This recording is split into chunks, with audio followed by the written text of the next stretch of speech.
I started my adventures about 4 years ago. And kind of a funny story, it was an accidental.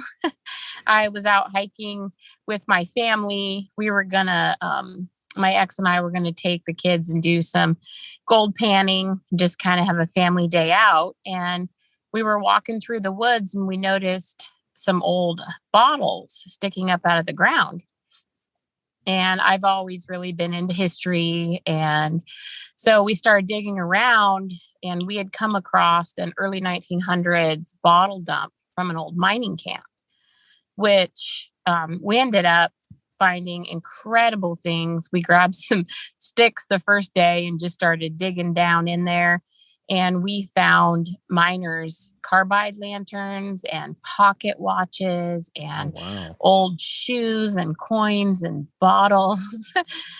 And I was hooked. I didn't know that until that time that people traveled and found history like that. I thought it was more of a archaeological thing.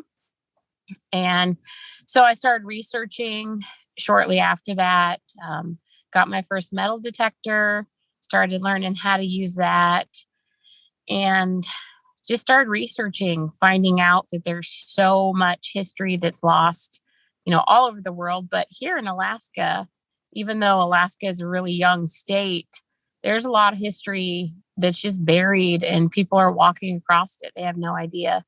So that's kind of where my passion started, to research, find the history that's been lost, and tell the story of those people that left it behind. Man, and that's such a was it a mother lode, like, right off the get-go there, that you found that you It found something was. that was, like, legitimately, like, miners who were up here, like, just left that stuff there, and that's awesome. It was, I have to say, to this day, even for almost 5 years later, I've never found a bottle dump like that. It was 3 seasons, 3 summers of digging on it, and there's probably still something left there. It was just massive amounts of relics that were there. And so it definitely, I got addicted. And at that point, it just kind of took off on its own. I was able to make a trip over to the UK for about a month and did some metal detecting over on the border of Wales, and then did what they call mudlarking. You can get a permit and collect relics off of the Thames foreshore. And so that's when I kind of branched out of Alaska. But there's so much right here in our state to be found still.